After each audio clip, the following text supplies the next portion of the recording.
ఇప్పుడు కేవలం 7,999 up to 10 kgs వరకు బరువు తగ్గి అధిక బరువు నుంచి వచ్చే ప్రధాన సమస్యలను దూరం చేసుకోండి. పార్లమెంటు ఎన్నికలకు నామినేషన్ల పర్వం మొదలైన నేపథ్యంలో మంత్రి పొన్నం ప్రభాకర్ మనతో ఉన్నారు. ఆయన అడిగి తెలుసుకుందాం తాజా రాజకీయ పరిస్థితి, అధికార పార్టీపై వస్తున్న విమర్శలపైన ఆయన ఏమంటారో ఆయన మాటలను తెలుసుకుందాం. ప్రభాకర్ గారు, అధికార పార్టీ పైన ప్రతిపక్ష పార్టీలు అనేక ఆరోపణలు చేస్తున్నాయి. 6 గంటల అమలు కావచ్చు ఈ పార్లమెంట్ ఎన్నికల నేపథ్యంలో, దానికి మీరేమంటారు? వాళ్ళు ఇచ్చిన హామీలు ఏం అమలు చేసిరో చెప్పి మా ముందుకు రావాలని కోరుతా ఉన్నాం. వాళ్ళు ఇచ్చిన హామీలు ఏం అమలు చేసిరో చెప్పి, మేము చేసిన హామీలు 4 నెలల కాలంలో మాకు 60 నెలలు ఇచ్చారు. 4 నెలల్లో మేమేమి అమలు చేసినాం ప్రజల ముందు చర్చకు సిద్ధం. భవిష్యత్తులో కూడా మేము ఏ విధంగా అమలు చేస్తామో మేము చూపెడతాం. కానీ మీరు అటువంటి ఊరికైనా రాజకీయపరమైన ఆరోపణలు, ఒక భారతీయ జనతా పార్టీ ఎంతసేపు రాముని పేరు తీసుకొచ్చి రాముని పేరు ఓట్లాడుకొని 10 ఏళ్లలో తెలంగాణకు ఏం చేసిరో చెప్పే చేత కాదు, తెలంగాణ కోసం ఏం చేస్తారో చెప్పే చేత కాదు, ఈ గతంలో 5 సంవత్సరాలు ప్రాతినిధ్యం వహించిన ఆ ఎంపీ ఈ ఎంపీ ఏం చేసినారో చెప్పే చేత కాదు. ఊరికైనా కాంగ్రెస్ పార్టీని విమర్శ చేస్తారు. ముఖ్యమంత్రి బీజేపీలో కలుస్తారని వీళ్ళు అంటారు, వాళ్ళేమో కాంగ్రెస్ టీఆర్ఎస్ తోటి పోతుందంటారు. ముఖ్యమంత్రి బీజేపీ అంటే చేసే ఆరోపణ కూడా లేదు. అటువంటి ఆరోపణ చేయడానికి ఒక సహేతుకత ఉండాలి కదా. ముఖ్యమంత్రి బీజేపీలో కలవడం కాదు, ప్రభుత్వమే పడిపోతుందని చెప్పేసి సాక్షాత్తు మాజీ ముఖ్యమంత్రి కేసీఆర్ ఒక బహిరంగంగా చెప్పారు. జ్యోతిష్కం చదివిండా ముఖ్యమంత్రి? ఏడాది ఇప్పుడు 4 నెలలకే ముఖ్యమంత్రి పదవి దిగిపోతే ఎందుకంత తొందరపడుతుండ్రు, ఎందుకు బాధపడుతుండ్రు, ప్రభుత్వాన్ని కూలగొట్టాలి ఎందుకు ఊకే శాపనార్థాలు పెడుతున్నావు?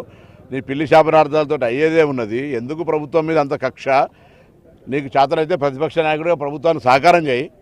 అది చేసేతగా ఊరికినట్టుగా మాట్లాడితే మీరేమో 20 మంది టచ్లో ఉన్నారని మీరు అంటున్నారు, వాళ్ళేమో ప్రభుత్వం పడిపోతుంది అంటున్నారు. ఇందులో ఏది నిజం?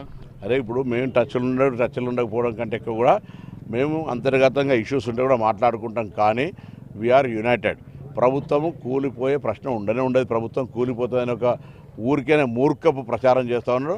ఆ ప్రచారం బంద్ చేసుకో కేసీఆర్ గారు అని విజ్ఞప్తి చేస్తూ ఉన్నాం. ఇప్పుడు ఫోన్ ట్యాపింగ్ అంశం అనేది రాష్ట్ర వ్యాప్తంగా సంచలనం కలిగించింది. ఈ అంశం పైన కేటీఆర్ కావచ్చు, తర్వాత మీ పార్టీ కావచ్చు, ఒక పరస్పర భిన్నమైన ఆరోపణలు చేస్తూ ఉన్నారు. వాళ్ళేమో ఫోన్ ట్యాపింగ్ జరగలేదు అంటారు, జరిగిందని మీరు అంటున్నారు. విచారణ జరుగుతుంది. విచారణ లోపల వాస్తవాలు బయటకు వస్తాయి.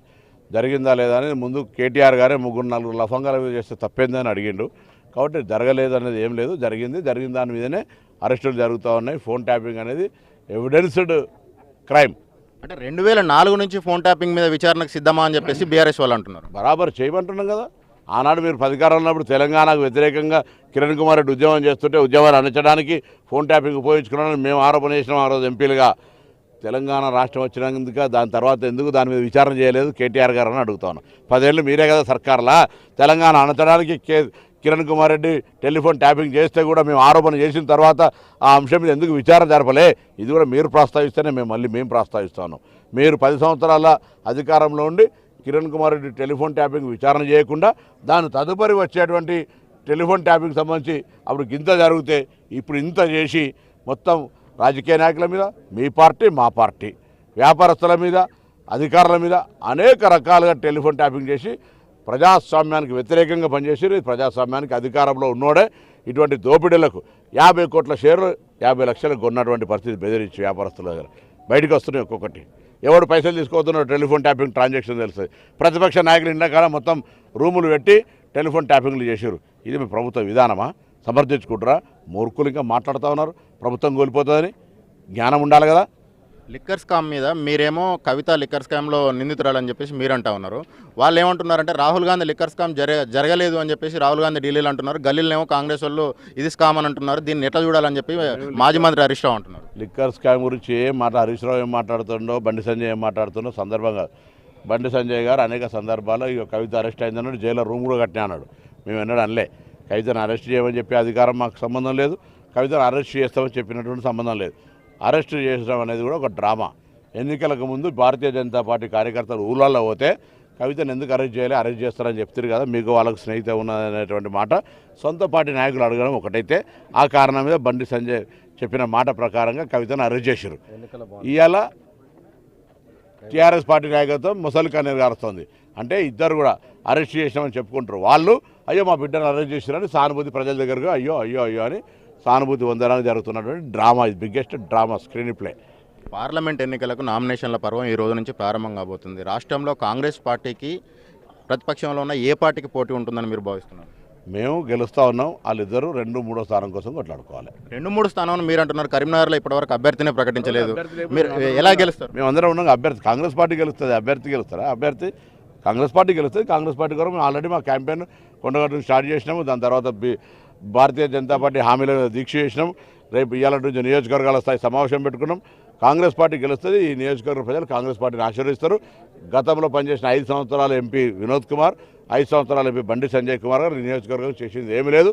ఈయన మతం పేరు మీద ఆయన స్థానికేతరుడు కాబట్టి ఇక్కడ జరిగింది ఏం లేదు కాబట్టి తప్పకుండా కాంగ్రెస్ పార్టీ గెలుస్తుంది. కరీంనగర్ కాంగ్రెస్ అభ్యర్థి విషయంలో కరీంనగర్ పార్లమెంట్ ఇన్ఛార్జిగా ఉన్న పొన్నం ప్రభాకర్ మాట చెల్లట్లేదా? ఆధిపత్య పోరు జరుగుతుందా కాంగ్రెస్ పార్టీలో? పార్లమెంట్ అభ్యర్థులకు ఎవరో వ్యక్తులకు సంబంధించిన ఆలోచన ప్రాధాన్యత ఉంది. పార్టీ అన్ని రకాల కోణాల నుంచి ఆలోచన చేసి నిర్ణయం చేస్తుంది.